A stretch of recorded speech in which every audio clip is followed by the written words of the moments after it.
yourself and about your organization. So to start us off, My name is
Besides that, we also do legal aid teams.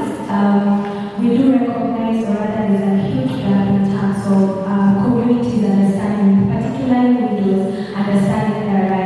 So what we do is that we hold legal aid clinics together with our paralegals. We have paralegals on the ground and pro advocates who provide these services. So among the women that we sensitize about their rights, we also do sensitization about their rights through those legal aid clinics, as well as the paralegal services that are yet to be offered. Besides that, we also recognize economic empowerment as one of the drivers of GDP, and recognize that widows are quite vulnerable when it comes to exposure to violence, either economically, emotionally, and also sexually and physically. We have a program of economic empowerment that seeks to, number one, support women in accessing grants. These are small startup capitals, particularly for the women that already have businesses. We do that by ensuring that they have financial literacy, meaning that they are building their entrepreneurial and financial literacy to be able to run businesses. We also do skill development. We recognize that it's very important for widows to be able to have independence. So within this program, we give skills development. So we do something called life skills training, and then we take them to community skilling centers. There are some that we support in Tibet institutions, and there are some that are done at Masa artisans. So these are people that already have experience in that particular business, and they are able to offer mentorship to these widows. Beyond that, we also recognize that it is very important to also engage the community. And from the conversation that we had here today, we understand the cultural practices and the retrogressive culture that lives in particular women. So we engage, that is the chief, we engage the men, we engage the religious leaders to be able to just have conversation around the retrogressive culture and build a movement, particularly for men. We want to bring men into this conversation as allies and protectors of the rights of women and girls. Besides that, there's this huge elephant in the room when we talk about unpaid care work, in particular the burden of child care for women. And when it's worse for women as just women, I think it is further acute and more prominent to widowed women, especially those with children. So we recognize this burden of unpaid care work, and we work with the county government, number one, to demonstrate policy solutions. So what does this mean? It means that we work with the government to establish child care centers within markets where these women are able to leave their children and go and pursue their businesses. We actually did the research with UN. We have to be able to demonstrate the economic outcomes of these women when they take their children to the child care center. So you get to realize that these women concentrate more in their business. They get more money or more profit in their business. And even for the ones that desire to proceed with professional studies, they are able to do that because they know that their child is somewhere. So with that, we demonstrate policy and also influence policies on unpaid care work. There's a policy at the State Department of Gender mentioned. We work closely with that department to be able to come up with unpaid care policy. So yeah, that is what that has been our experience, or rather what we do in terms of just incorporating and having videos within our programs. Thank you for that, Michelle. Now, just to understand, you're doing quite a lot in the space. I believe there are some challenges that you experience while promoting the widowhood agenda. Would you kindly share with us from a broad perspective? What is this that is holding you back? Because you're doing a lot, but you cannot quite tell us yet. So what do you think are the challenges that are pushing us behind and not making us achieve that you're putting in so much? Thank you.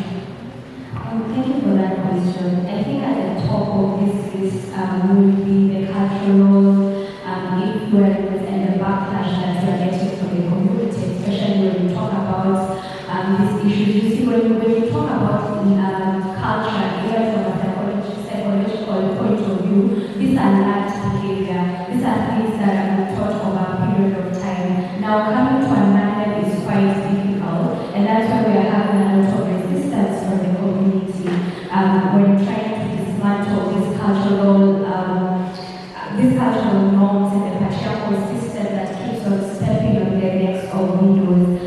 Another thing is just building on the conversation that we're having here, the low visibility of widows in different programming. While, of course, within our programming, we have something called gender mainstream, where we include widows, PWDs, refugees, but I believe we could have a desegregated program that just focuses on widows specifically, because widows have their own unique challenges, and putting them together with other groups, their challenges get lost within that. So I believe if we are able to have widow-specific programs that just target widows, it will really help in advancing the protection and the rights of widows.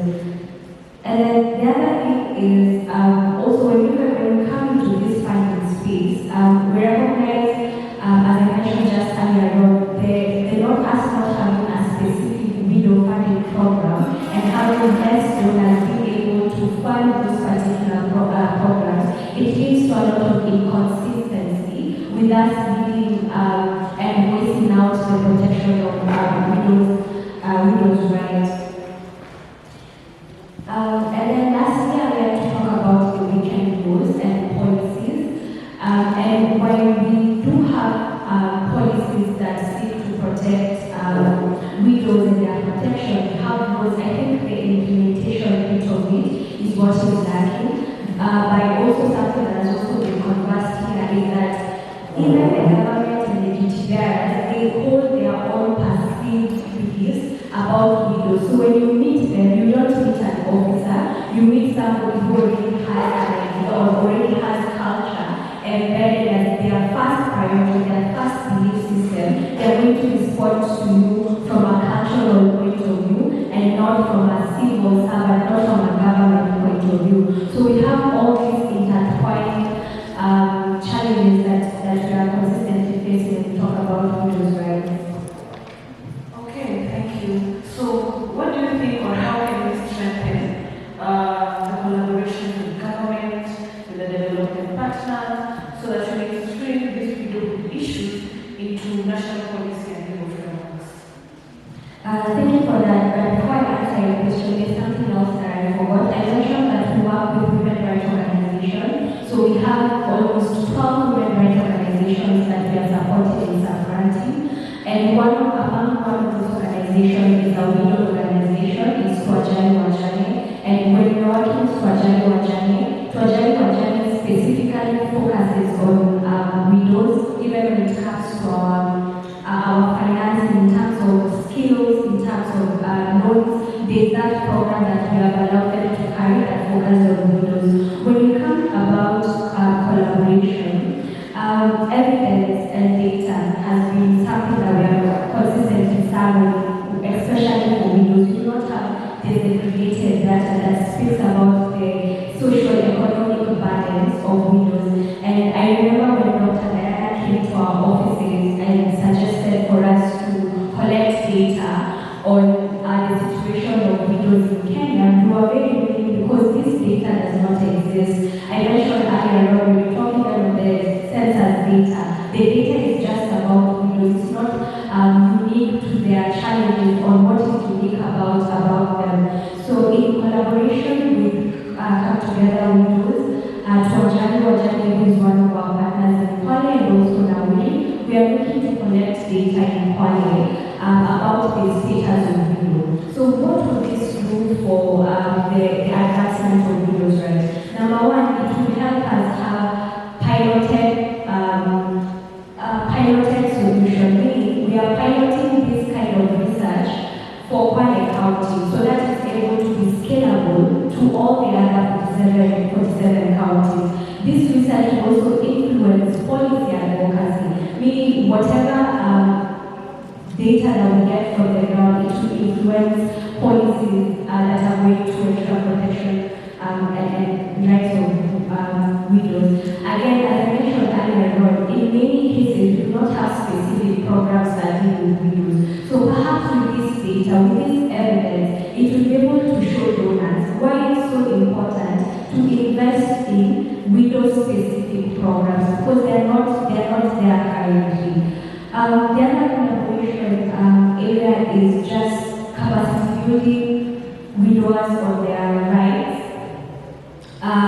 In terms of their own succession, rights to live and wills, because I believe once community understand their rights, they are able to stand up and voice their rights and demand for what actually belongs to them. So I think those are the areas of collaboration within this space of widowhood. Thank you for that, Michelle. That was quite conclusive. Now we move to equality now, the topic around family law. So what has been your organization's experience in advancing the rights and welfare of widow persons in Kenya? Thank you so much for that, Faith. And let me begin by congratulating City Library for being this very important conversation that is timely and very urgent, because from the work that we do, we recognize, and even listening in this morning, we recognize that we haven't been paying as much attention as citizens of this country, as citizens of the continent, as citizens of the world, to the plight of widow persons. And so this is absolutely critical. The one thing that I would immediately point out is beyond just the lack of visibility and proper and adequate attention being given to this issue, are other underlying institutional and legal challenges that then make it very difficult for us, A, to see widow persons, recognize them, and B, to address their plight effectively. And so when we're talking about widows' rights, we think about that we do as equality now. This would fall under our work on legal equality, so ensuring that there is no discrimination in any law on the basis of sex. And secondly, we look to reform national laws, particularly in conformity with already set and agreed upon international and regional standards. And by this I mean, the CEDAW, that's the Convention on the Elimination of All Forms of Discrimination Against Women, and the Maputo Protocol. And I was very happy to see the banner on the right there, which clearly articulates Article 20 and 21 of the Maputo Protocol, which the beauty of the Maputo Protocol is that it really resonates with the African woman and girl. And so even when it creates specific rights for widows, it's based on the recognition of what widows in Africa go through. I'm saying widows because the protocol is on women's rights, right? But then the question is around implementation, and that's a huge challenge. So when countries such as Kenya, which ratified the Maputo Protocol in 2010, have that as part of the international body of laws that governs them, they're supposed to then domesticate that, meaning all national laws and policies are required to conform with what is in the regional and international laws. So as a starting point, when we're talking about the rights of widows, we'll start to look at Article 2021 of the Maputo Protocol, which is that one on the right. To what extent has the Kenyan government actually implemented and made these two articles a reality for the widows in this country? But there are also other articles there that are very relevant. For example, when we're talking about equal protection before the law and access to justice, these are very, very important questions, which again is what we're seeing. So the issues that have been talked about here, where widow persons do not know where to go to access their rights. But the most, I think the areas where we've seen challenges are around inheritance for both the widowed persons but also for the children.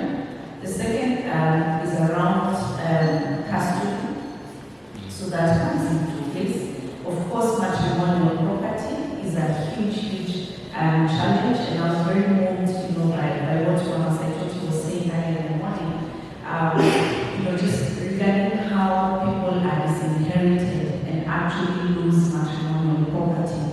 because of the fraudulent activities that take place.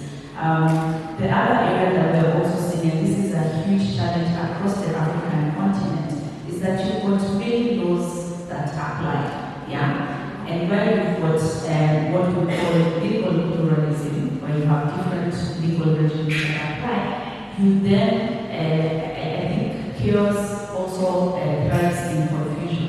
So where it's not clear which laws are applicable, guess who suffers? It's the vulnerable in society. Because even where the law is clear, they do not understand it. And those who understand it better take advantage of them. So you can imagine in a situation where you have multiple laws that almost always apply and you don't know which regime to then utilize. So that leaves Windows very vulnerable. But the other area, this has been talked about earlier by the panel, the professors from KU, is around data. And data is very, very important because that tells us what the situation is and it drives advocacy as well as law reform. And so one of the things that we have done is to document, yeah? And last year, 2024, we launched a report on the inequality in family laws in Africa that focused on 20 countries, including Kenya, that still have discriminatory laws relating to family, yeah? And we made recommendations on those laws needing reform. But we also brought into light the plight of many women and girls on the continent that have suffered as a result of these discriminatory laws. And so we bring the realities into the text of the publications that we have, so that it's not just a document that speaks to things which might be brushed off as being theoretical, but breathing life into the statistics and the data that we're bringing here to show that this is the lived reality of so many women across the African continent, in this case the 20 countries that we focused on. But then, since Beijing, we have every 5 years been looking at the Beijing platform of action and the commitments that were made there, and the extent to which countries are complying. And so we have a report that we publish every 5 years that's called Words and Deeds, that shows which countries are yet to reform their laws in line with those commitments that were made now 30 years ago. The other area that we also we interact with is around movement building, because we recognize that we cannot do this work alone. There is no single organization or individual that can actually be able to address these issues. And so we encourage collaboration and partnership. And in this regard, Equality Now is a founding member of a coalition that we call the Solidarity for African Women's Rights Coalition, that focuses specifically on the Maputo Protocol. And we have members in Kenya such as FIDA, CRU, OVAL, ICJ Kenya, FEMET, and many others who help to advance the rights of women and girls in this country and across the continent. And then with regard specifically to family law, in 2020, we were part of 4 organizations that established the Africa Family Law Network. And we're happy to have been collaborating with Hig-Level since 2023 as our Kenya affiliate member organization, because we haven't opened that membership yet. And what we're trying to do, such as what we did in October last year in November, the 16 days of activism, we want to support paralegal training for widows in Kajiado and Busia. And I know that they went to other counties, but those are the ones that we partnered with them on.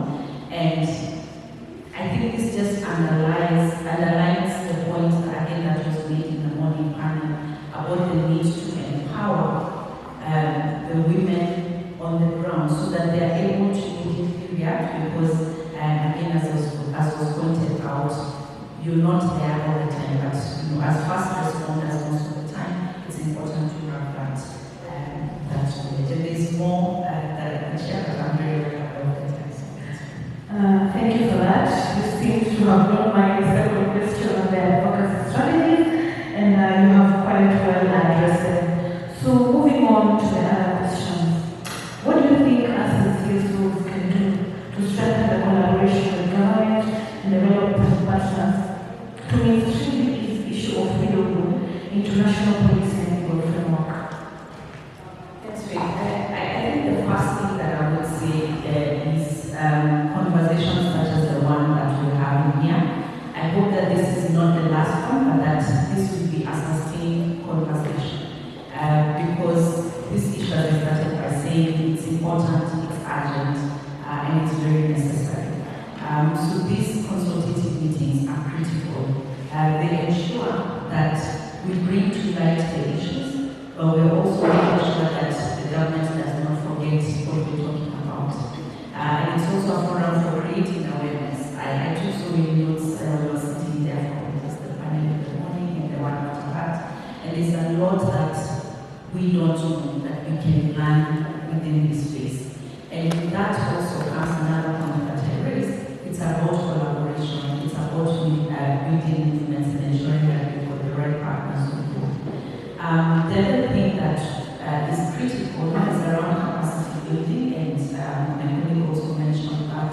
And capacity building for me is across the board. One of the things that our CSOs we sometimes tend to do is to assume that government knows it's government when I do when you are fine. But it's important, I have realized, to keep reminding them and keep telling them, you know, Kenya, in August of 2010, we ratified the Maputo Protocol. What are you doing about 2021, you know? And keeping them on their toes. But we also recognize that funding to advance this work is very limited. Yeah? And in partnership with the government, using the little resources that CSOs have, we can advance the agenda. Of course, there's a critical question around monitoring and documentation. Again, as we're even having these discussions, people have talked about the lack of disaggregated data, for instance, on the number of windows that we have. And what is their situation on status at any given time. I think monitoring and documentation is important because it tells us where we are and what the issues are. And one of the ways that we can do this is through state reporting processes. So for example, under all these international and regional instruments, governments are required to report. For example, under the Maputo Protocol, it's every 2 years. They're supposed to report on the status of implementation of the Maputo Protocol. And that requires that government must sit with other actors and including CSOs. Because CSOs oftentimes have data from the ground that they can help with the state reports, but also submitting shadow reports that give an alternative perspective, which is not already in the state report. And then obviously holding governments to account, and this is where something like litigation comes into play. Where rights have been violated and you need to ensure justice is achieved and seems to be done, then you move to court. The other area again is around capacity building, of state actors, and particularly the judicial officers and everyone in the justice chain.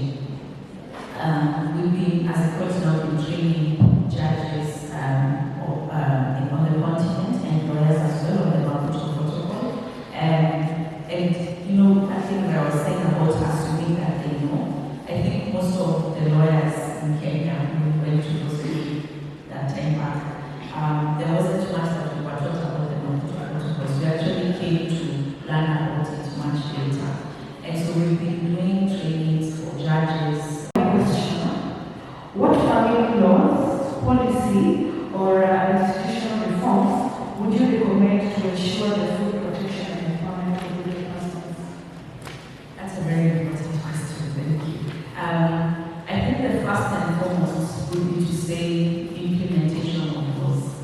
I believe very strongly that if we implemented CEDAW, we implement the Maputo Protocol, we implement our constitution and other national laws, we should be able to at least adequately respond to about 80% of the issues that we are facing. But secondly, we need law reform. The Law Succession Act in Kenya still has some discriminatory aspects to it. It is dated. There hasn't been much done in terms of, we've been having conversations for its reform, but it's high time that that actually happens. And I'll share after this some pointers around some of the sections that need to be reformed.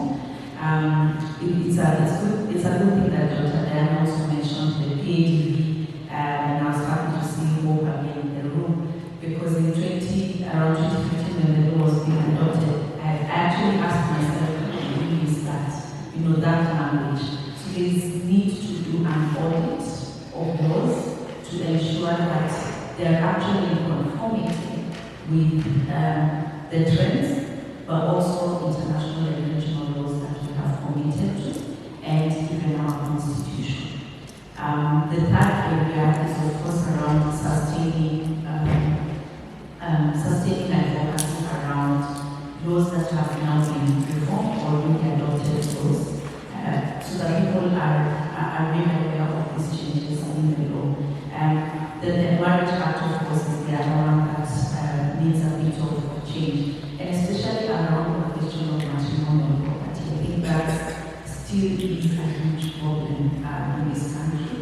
Our constitution still and the Marriage Act also has the potential for polygamous marriages, potentially polygamous marriages. So what does that mean when it comes to property inheritance and matrimonial property? I think they still need to go beyond even the law reform to actually adopt policies that support the implementation of these laws. And very finally, the issue of institutional support. So what institutional frameworks are needed with adequate funding tools. I think I was saying to someone during tea break that I wish we had this discussion before the budgeting talks had started. So how are these discussions that we are having here also informing the national budgeting process, so that we don't come back again after a year and it's like, there wasn't money that was provided for ABC or the other thing. And finally is to simplify the laws and the processes. Again, during tea break, I was telling that even for an educated person, it is very difficult to understand the legal system and the processes. Now you can imagine for videos, and at that time I was working with a lot of psychological issues at that time. So even understanding that process, it needs to be simplified and not just in text, but in the actual process. Thank you for that, Esther. That was quite conclusive and elaborate. Moving on to Christian aid and purity. What share with us your organization's experiences in advancing the rights and welfare of widowed persons in the country? Thank you very much, Faye. So Christian aid looks at matters concerning, as I mentioned, our main vision is poverty alleviation. So we look at it as one of the key things that drives poverty alleviation among community members and drives poverty and injustices, especially among the marginalized communities, and in this case, we're looking at the widows, is matters concerning systemic change and structures. That the system is designed in a way that some people will be left very vulnerable, and some people will be left privileged. Just that's how the system is structured. So that's how we look at it matters concerning Christian aid when it comes to women and just gender as a whole.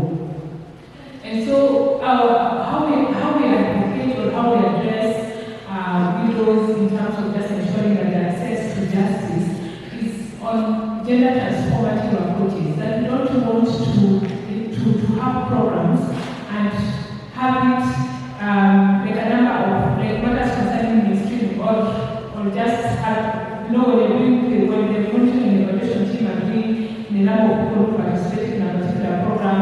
So So these were male, these were female, and these were widows, and we don't want to know what happens after programming. And that is why I think I would say that long after the CSOs have been in Kenya, when you say struck the whip this year, people would agitate and say, maybe these CSOs have been here for a while, so why haven't we seen change within that period of time that CSOs have been here for this long period of time? It's because we have been doing programming as a matter of just doing it. So we would have the monitoring and evaluation team coming and saying number of men and women that participated in our program without stating what was the impact and what was the output of that program or that particular activity that they did. So as Christians, we are very passionate about transformation, and we call it just ensuring that our programs are deliberate and just ensuring that our programs have aspects of policy and looking at matters concerning norms, social norms that continue to just, to put women at a very, very vulnerable state. So when it comes to widows, we are very passionate in matters in identifying those deep cultural beliefs that continue to put widows and all the widowed persons in a corner, that they cannot get out of that corner because culture has put you there. You have to be inherited. What do you mean you're not inherited? I am a Luo, and I'm going to give a story, I'm a Luo. So one time I went to my parents in Sharks, if they live in Homa Bay. So I went to Homa Bay and I went to my parents' place and one of our relatives had passed on. So when I was leaving my parents' place, I gave a gift to one of my relatives, and he was telling me, hey, I can't wait for this guy to be married because that wife of his is very light-skinned. Knows like light-skinned. So I can't wait. That is the woman we must fight for. That's a woman that we have to inherit. And I'm thinking, how can we ensure that these women are aware that they have to fight culture? Even concerning the Namibia lady, how can we support such women in a matter that they are able to fight culture and they're not looked at as an outcast. They're not displayed the way she was treated. So that is what we are saying. We advocate for gender transformative approaches. We also look at faith actors because we believe that Kenya is 80% a religious institution. And if it is, then those faith actors have a pulpit, they have a platform to make change. But they are not aware.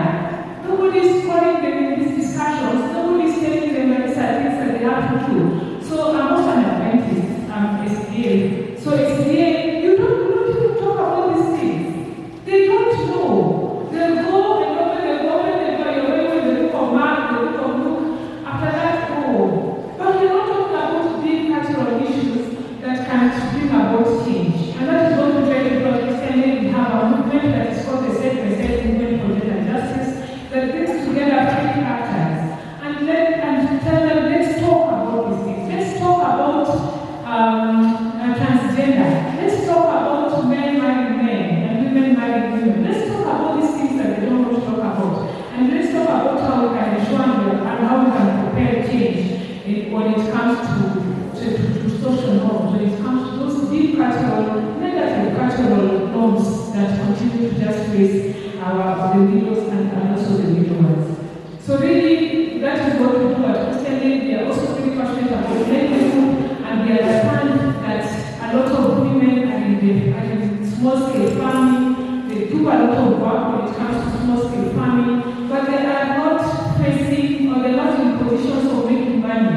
And so we are very passionate about just ensuring that we are bringing about change, even when it comes to markets, when it comes to food, when it comes to fish, especially the aquaculture, where we have a lot of women in those spaces of farming, of fish farming. And they are in this, the tradition has told you that as a woman, you cannot do this, so you have to wait for this man to go fish for you and to come and give you through sales. Why? Why can't we challenge those cultural or those negative perceptions that have been passed over a period of time? So really, I'm really grateful for this opportunity. Just as my colleagues have mentioned, I think this is very, very timely for us to have this discussion and see what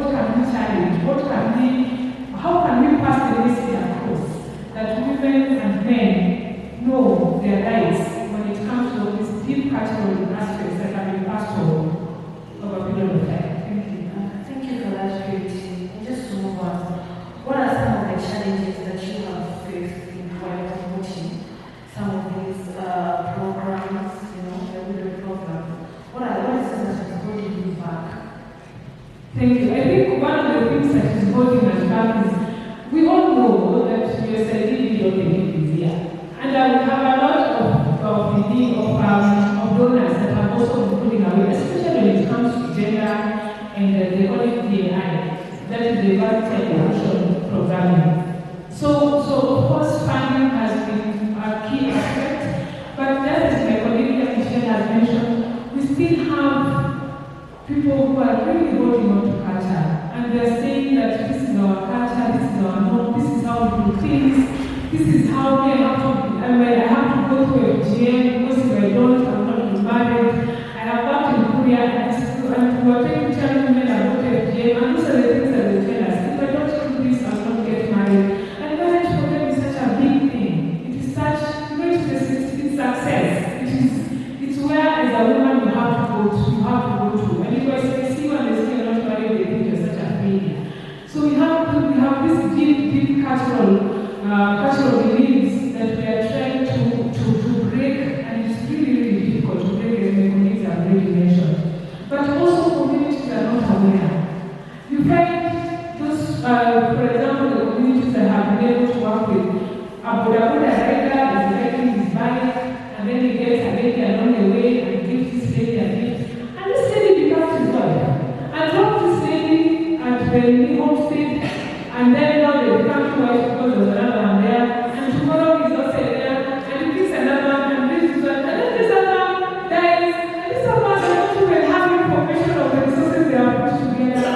You don't know, especially when it comes to succession lawyers, my colleagues have mentioned, people are not aware. People don't even know what is marriage. You think because you're living with this person is your husband. Who told you? So when it comes to this person has died, you cannot choose to come and pick everything. And why should it pay? You're not his wife. So we need to build capacity, especially for community members. All of us here are in need, but even over here in West and Coast think they have a husband, and you don't have. What is happening is a struggle. It's important for us to just be aware of the laws and the policies, and I really have to make this discussion, especially in quality now, on how we are able to build the capacity of the community to know what is a marriage. Because you live with a man for 1, 2, 3, 4 weeks and your drink and mistake. That is not your husband. When this person passes away and all resources are put together and run with love and God, you cannot start crying because that is not your husband. When it comes to even buying land, and it's under this person's name, and you are not aware of how to go through in terms of law and the legal system of claiming the resources, and even you as the right as a woman in terms of supporting these guys. So we need to build the capacity of the community. But I like the discussion that we had yesterday with the video from Sarah, and she mentioned about moving to a different homestead. So they mentioned about laws. We have a way of, I think it happens to all communities, that you move from your father's house to go and live. We call it Godara, like you're moving, And that is really important because then you are able to secure your own place. But just building that kind of capacity for people to be aware, for people to know that even if you are staying at your father-in-law's compound, how can you protect yourself from this, from such the injustices that happen in case of death to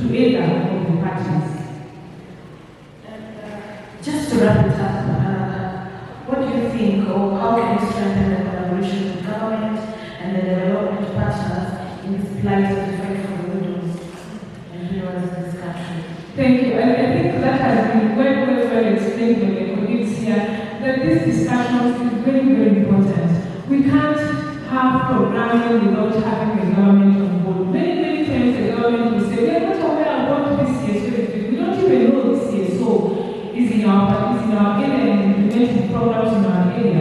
We need to have that continuous collaboration, have that continuous discussion, that we are able to know how can we work together. What's the role of the government in this program? And what's the role of the CSO in this program? What's the role of the donor in this program and the community?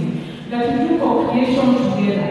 But it's also important for us to be in technical working groups. Let me tell you, being in a technical working group is important because there is where we are able to know the agenda of the government and we are able to know the agenda of the CSOs and put our policies together or put our discussions together to be able to see how can we better our society in terms of programming.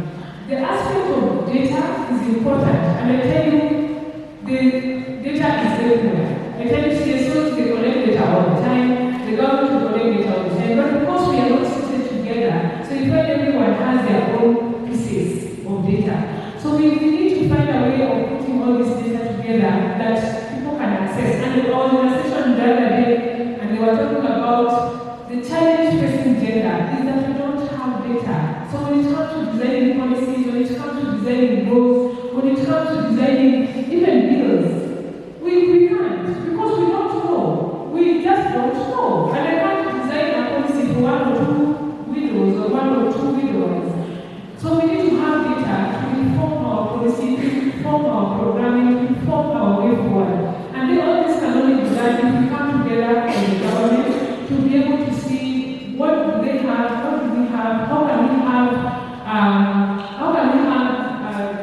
like a repository, like a bank of all this information together that all of us can access. We need to stop fighting the government and the CSOs, but look at each other as sources of strength, that we can pull strength from this person and pull strength from the other person. So there's a lot, I keep telling my colleagues, there's space for everyone. There's space for everyone. So we need to stop feeling like we have to outdo each other, but create a space that we're able to work together. Thank you. Thank you for that. That was quite conclusive. Thank you, ladies.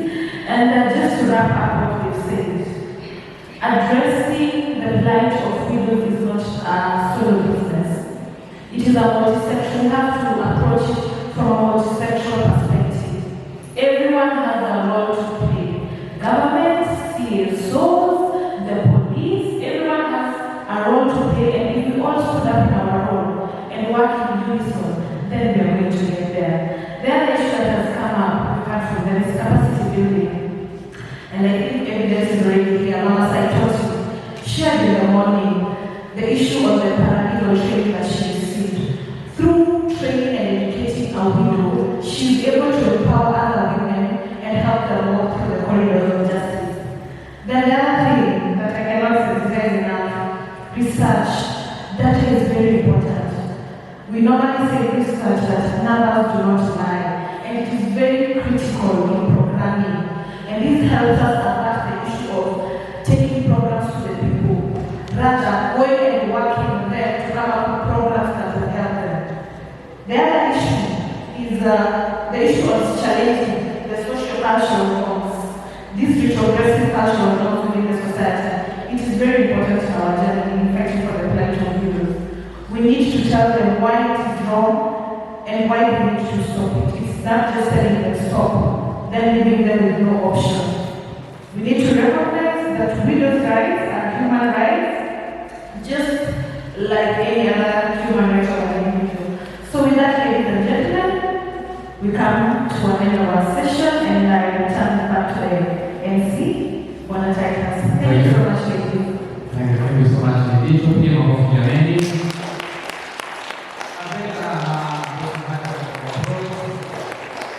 Thank you so much, ladies. We are starting for the photo.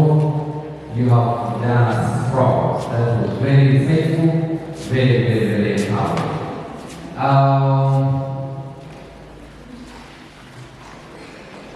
Yeah,